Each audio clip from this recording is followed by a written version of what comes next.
Being a paratrooper have to do with being a great real estate agent? Today, we're going to find out. Today's guest spent 4 years of his life doing exactly that. And now he spends his life and career really helping clients and the agents that he serves to do real estate in the best way possible. So we're excited to have today's guest. We're gonna talk all about all things how to be unique in today's market, how to actually focus on the activities that will actually drive results. Stay with us. It's going to be a great episode. The big question is this: how do those of us in the real estate industry with crazy amounts of ambition, how do we think bigger than the building of our own empires? How do we simultaneously seek success and significance, income and impact? My name is Justin Stoddard, and this is the Think Bigger Real Estate Show. All right, welcome back to the Think Bigger Real Estate Show. I'm your host, Justin Stoddard. Excited to have with me Scott Smith out of Denver, Colorado. He is the owner of You First Infinity Realty. And Scott, it's a pleasure to have you here. Thanks. I appreciate you taking the time to have me on your podcast. I'm really excited, Justin. Of course. I think we're all kind of, now that I've tipped everybody off that you're a former paratrooper. I haven't heard these stories either. So if you could just tell us a little background on that and maybe what you learned as a paratrooper that's maybe benefited your career. Let's hear it. Yeah, absolutely. So I joined the Army back in 92, thinking I was going to Ranger Battalion. I failed a swim test, which put me on worldwide assignment. And I ended up in Italy for 2 years, which was, I've said it before, the best F I ever got in my whole life. And then after 2 years in Italy, I rotated back to Fort Bragg in North Carolina. And what that experience taught me, not just in being a real estate agent, but just in life, is the difference between hazard and caution in making life decisions. You know, hazard is that kind of stepping into a road because of oncoming traffic. And caution is something in your mind that is perceived as fear, but is really just a bubble that needs to be popped. I was terrified of heights and fell out of airplanes for 4 years. And so you start to realize that there are things in life that are hazardous and can cause you death. And there are things in life that your brain thinks are hazardous, but it's really just your brain worried about getting outside of your comfort zone. And I think in every aspect of my life, real estate included, that's just really taught me, where to push through those things and actually be able to accomplish things you never thought you could do. Well, I think it's a great, interesting angle on today's market, right? Is that many see that a contraction of 40 to 45% in real estate to be suicidal, to be absolutely, it's an ender's game. And I think there's that fear that this could be very, very detrimental to my career. And then there's other people who say, like, no, we just need to learn how to navigate it, right? You have a parachute on your back, you're going to be fine. We just have to learn how to navigate. And if we learn the principles of succeeding in this market, then we'll be just fine, right? And I'm sure that's what you learned, being afraid of heights and jumping out of airplanes that were totally functioning. There was no reason to be abandoning the airplane. You were jumping out of them, right? Like that takes a whole new level of courage. It's one thing to jump out when the airplane's in trouble, but it's another thing to jump out when it's totally a healthy, well-performing airplane. So talk to us about what that looks like in real estate now, when we have, again, some would say the sky is falling, right? Those of us who have been in the industry, for several decades know better. We know that shelter isn't going out of style. We know that homes are going to be interesting, moving forward. And although there's some adaptations that we're making now to different interest rates and inventory levels, there's still a need. There's still a need for us. So walk us through maybe some of those principles of how to overcome fear, right? To do the things like you did as a paratrooper that will help real estate agents in this market right now overcome the fear and actually take the actions that get results. Yeah. So I think you said a couple of really important things. First of all, when people talk about interest rates, it's getting into the mindset that this is actually a fairly normal interest rate. It's a little bit higher than the norm, but if you go back over time, 7-8% is not an unusual rate. We've just been really lucky in the last 5-6 years at how low rates are. So if you weren't out trying to buy a house in the last 5 or 6 years, as a buyer, you may not even really understand what the rate difference does to payments, right? So I think it's, first of all, not allowing something that you're seeing as a problem push on to the client as a problem because they may not view it like that at all. And I think the other really important piece is understanding kind of, I live in Colorado. Winter is cold, it's snowy. The amount of work you have to do to close a deal goes up because there's less buyers in the market. You end up making 4 to 5 dials for every dial that you used to make and during the summer. And I think we're just kind of in a winter right now, right? So if you're under the understanding that you need to make 4 to 5 dials for every dial you used to make to be able to get a deal closed, you'll be fine. If you get scared and you shy away from the phone, if you shy away from your clients because you're allowing that fear to block you from taking those actions, then you're not going to get anywhere at all. If you understand that that fear has to be pushed through and it's just going to simply require more work, and you're willing to do the work, or if you're not willing to do the work, find a VA or somebody that's willing to do the work for you at a low cost, then you're going to be absolutely fine. Because like you said, people still need to buy and sell houses. People may not be buying and selling them at the rate they were 18 months ago, but there's still deals to be had. And to give you an example, we have 40,000 real estate agents in Colorado, about 20,000 that are active. There's about 4,000 or 5,000 of us that do real amounts of business, right? And so if you look at the fact that maybe we shrink to 20,000 agents, maybe we shrink to 30,000 agents, maybe we get down to 10 or 15 that are really active, there's still enough business there for those people that want to be truly successful to be able to close enough business to make good money. Yeah, I think that's super well said. It is interesting when you look at people who they focus on the ground, right? They focus on what could go wrong. And whereas what I hear you saying is, no, focus on the parachute, focus on all the things that are working in your behalf, and do the activities that actually drive results. And you might need to do a few more of them. It's funny, Scott, I had a conversation with one of my coaching clients just the other day, and he said, of all the marketing things that I've tried, there's only one that I can go back and say, if I do X number of these, it turns into X number of deals. And it was conversations, right? At the end of the day, I think we all have to take a good hard look at our marketing.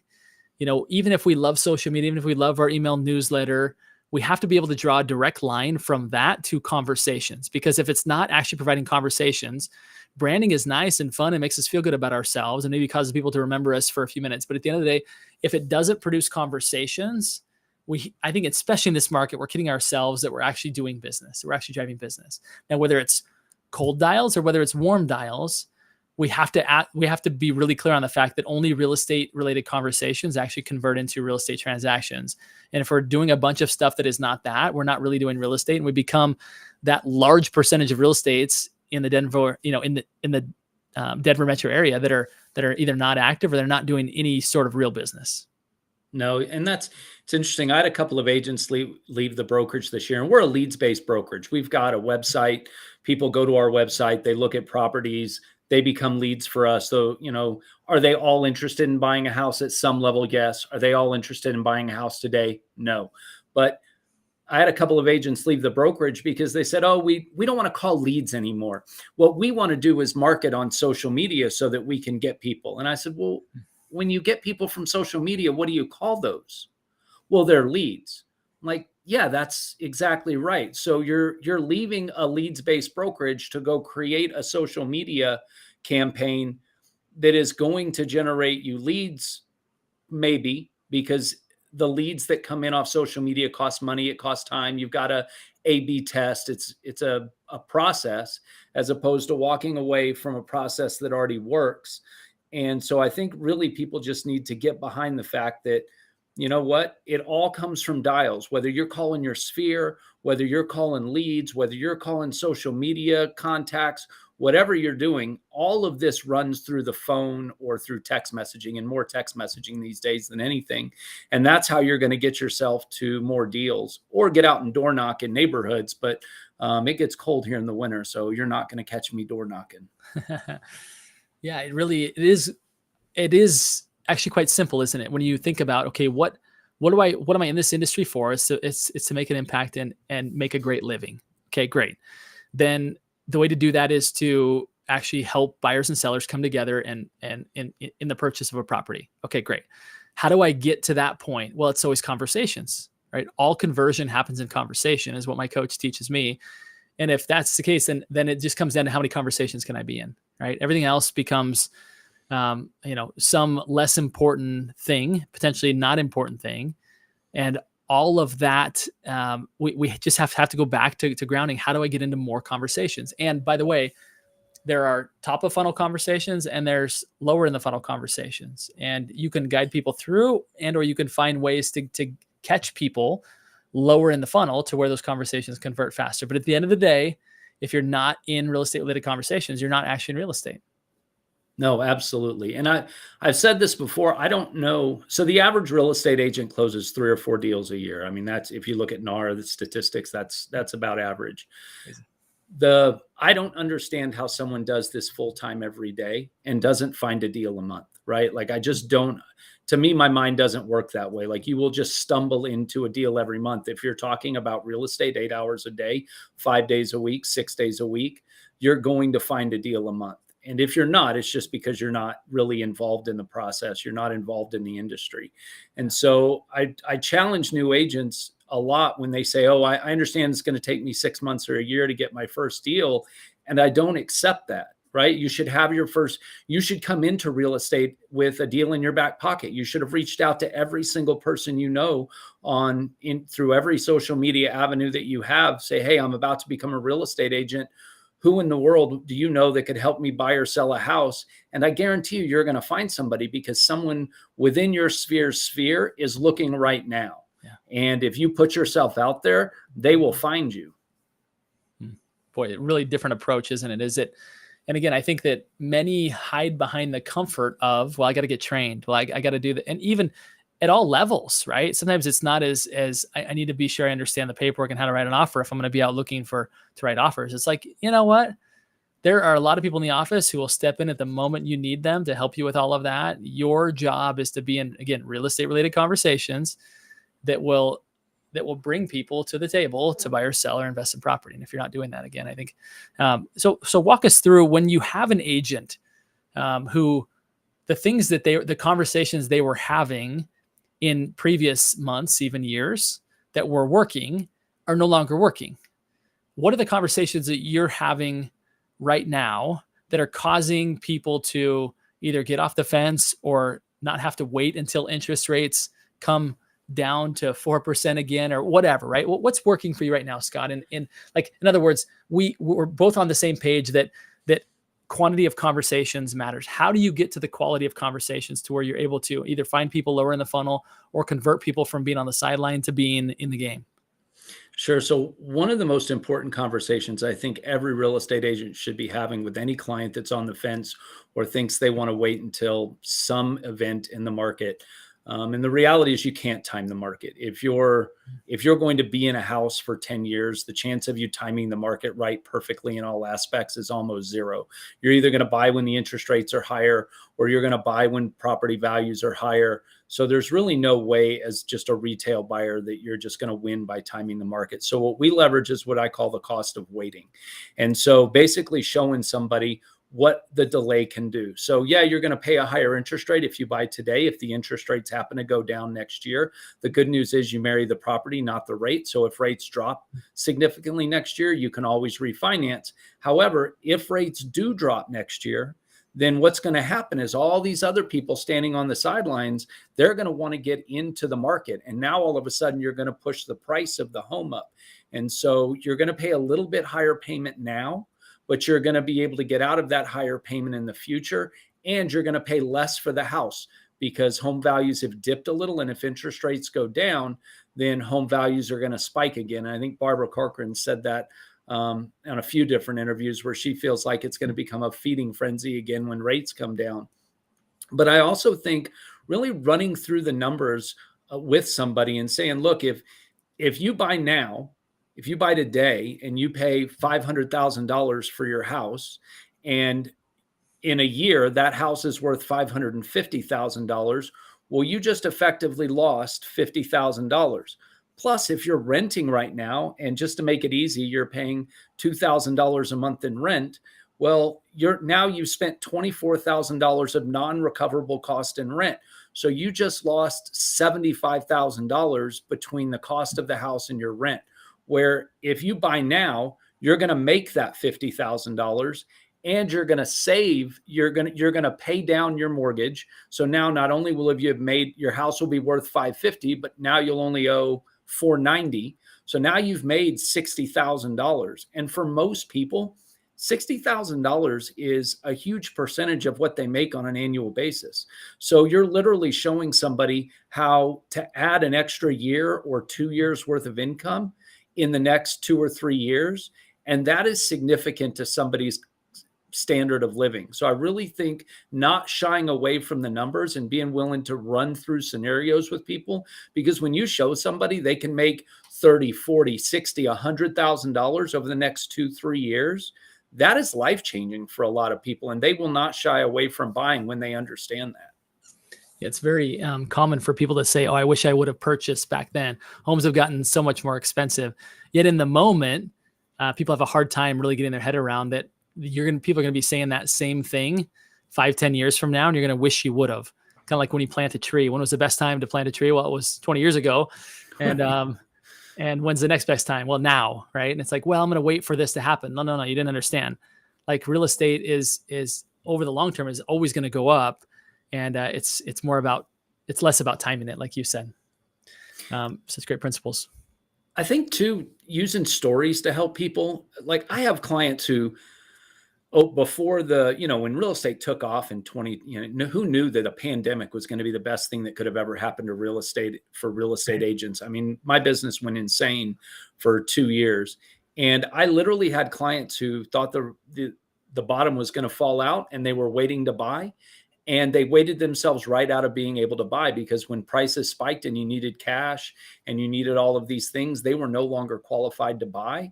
And so they literally waited themselves into renting for the rest of for maybe the rest of their lives. And so I think telling people stories about how people waited themselves out of being able to buy is really important.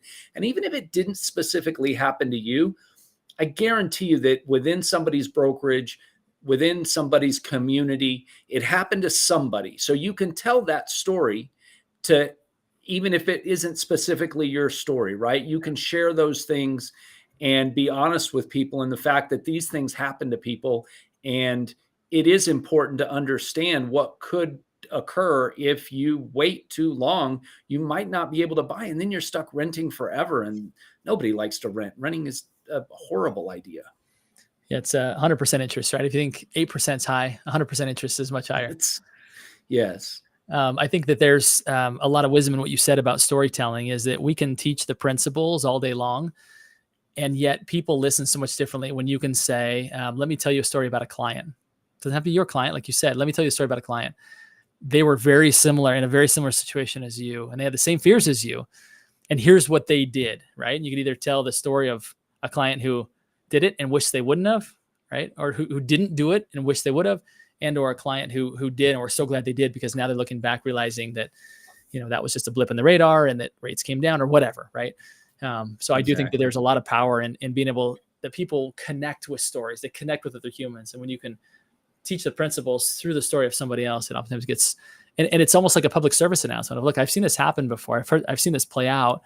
And I just wouldn't want this to happen to you guys, right? I just want to equip you with all the information. Here's what can happen, and I want you to be aware of this. I wouldn't be, taking care of my responsibilities as your fiduciary if I didn't at least tell you the story that's real, that happened. So super powerful. I love it. I can see why. Not only were you a great defender of our freedoms as a paratrooper, also a great defender of other people's situations, right? Through your role as a as a top, real estate professional. So I really appreciate your time here, Steve. I'm going to ask you one more question here. I just called you Steve. Sorry, Scott. That's all right. I'm going to say one thing. What's weird about the name Scott is when somebody gets my name wrong, 100% of the time it's Steve. So I always want to know, does Steve's get called Scott? Like, is that a thing? I don't know, but it's 100% of the time it's always Steve. It's worth looking into for sure, Scott. Yeah. Let me ask you this question. You're a big thinker. Obviously, you've been doing big things for a long time. What is it that you do to continue to be a big thinker? What I mean by that is, what do you do to continue to expand your possibilities and open up your mind and your life to newer and bigger opportunities? Yeah, so I collaborate with a group of very smart people. I belong to a real estate mastermind, the Billionaire Boardroom with Javi Hinojo, if you don't belong to a mastermind and you're in this business, you're absolutely making a mistake. They cost a little bit of money, they cost a little bit of time, but I love being the dumbest person in the room. I thrive in that environment because I like to learn from other people. And then here within our community specifically, we collaborate as agents within the brokerage, both at this brokerage and at corporate. We meet regularly. And that's another thing. I know a lot of agents out there feel like I'm in this business to be an island. And if you're going to be an island, be like Hawaii, be a group of connected islands where you can learn from other people. Because that's going to help grow you faster. I'm sure most people know who Mr. Beast is. I listened to an interview of him one time, and he said the way he got really good at making videos was 4 or 5 of his friends would jump on a Zoom meeting every single morning, and they would collab 8 hours a day. And that brought value to them because they grew at 100 times the rate that they would have if they had tried to do it on their own. And so I would just encourage people to find a circle, stay in that circle, grow in that circle, and then find a better circle once you're kind of at the top of that food chain. I love it. Great advice. Great advice. Appreciate you contributing to us here today, for coming on and sharing your wisdom. And my final request of everybody listening here today are these 3 simple words, and they are: go think bigger. Thanks for helping us do that today, Scott. Thank you. You found value in anything that you heard here today, do me a favor and just take a quick screenshot of this episode, tag me in it on social media. That will give you the heads up to create more content like this in future episodes. Also, if you are wanting to build your wealth advisory team in less than 30 days that gives you 2 to 4 professional referrals every month, go to proinsight.com, and or you can reach out to me directly on social media